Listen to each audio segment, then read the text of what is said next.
keindahan. Di antara kepandaiannya adalah seni melukis dan seni tulis. Sehingga siapa saja yang melihat hasil lukisannya akan kagum dan terpukau. Pada saat Sultan Tahlilullah sedang berkunjung ke kampung Lok Gabang, Sultan melihat hasil lukisan Muhammad Arsyad yang masih berumur 7 tahun. Terkesan akan kejadian itu, Karomah Syekh Muhammad Arsyad Al-Banjari. Syekh Muhammad Arsyad Al-Banjari adalah seorang ulama besar fikih bermazhab Syafi'i dari Martapura, Kalimantan Selatan yang namanya dikenal luas di seantero Nusantara pada akhir abad 18. Syekh Muhammad Arsyad Al-Banjari lahir di Lok Gabang, Martapura 17 Maret 1710. Dia diyakini adalah keturunan Alawiyyin melalui jalur Sultan Abdur Rashid Mindanao, Filipina. Sebagaimana anak-anak pada umumnya, Muhammad Arsyad bergaul dan bermain dengan teman-temannya. Namun pada diri Muhammad Arsyad sudah terlihat kecerdasannya melebihi dari teman-temannya.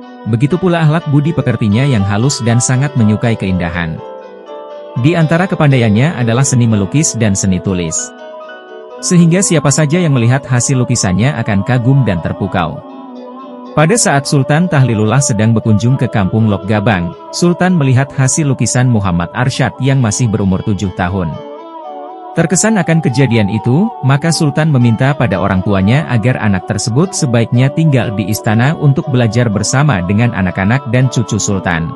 Di istana, Muhammad Arsyad tumbuh menjadi anak yang berakhlak mulia, ramah, penurut, dan hormat kepada yang lebih tua. Seluruh penghuni istana menyayanginya dengan kasih sayang.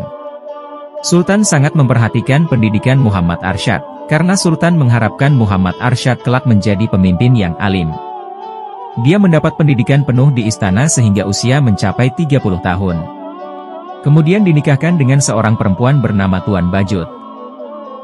Ketika istrinya mengandung anak yang pertama, Muhammad Arsyad berkeinginan untuk menuntut ilmu di Tanah Suci Mekah.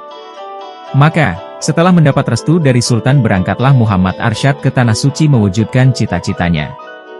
Di Tanah Suci, Muhammad Arsyad mengaji kepada masyaikh terkemuka pada masa itu.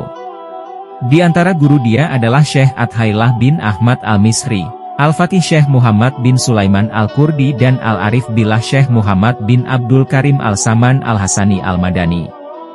Selain itu guru-guru Muhammad Arsyad yang lain seperti Syekh Ahmad bin Abdul Mun'im Ed-Damanhuri, Syekh Muhammad Murtadha bin Muhammad Az-Zabidi, Syekh Hasan bin Ahmad Al-Yamani, Syekh Salm bin Abdullah Al-Basri, Syekh Shiddiq bin Umar Han, Syekh Abdullah bin Hijazi Asi Syarkawi, Syekh Abdurrahman bin Abdul Aziz Al-Maghrabi, Syekh Abdurrahman bin Sulaiman Al-Ahdal, Syekh Abdurrahman bin Abdul Mubin Al-Fathani, Syekh Abdul Ghani bin Muhammad Hilal, Syekh Abis Asandi, Syekh Abdul Wahab Etantawi, Syekh Abdullah Mirghani, Syekh Muhammad bin Ahmad Al-Jauhari, dan Syekh Muhammad Zain bin Faqih Jalaluddin Aceh.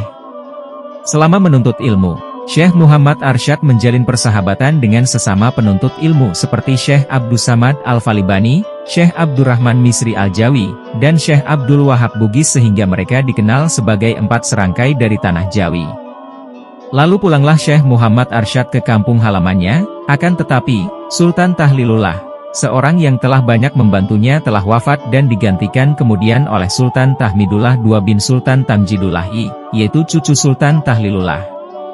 Sultan Tahmidullah yang pada ketika itu memerintah Kesultanan Banjar, sangat menaruh perhatian terhadap perkembangan serta kemajuan agama Islam di kerajaannya. Sultan Tahmidullah II mengangkatnya sebagai mufti, bahkan Sultan pun termasuk salah seorang muridnya. Syekh Muhammad Arsyad adalah pelopor pengajaran hukum Islam di Kalimantan Selatan.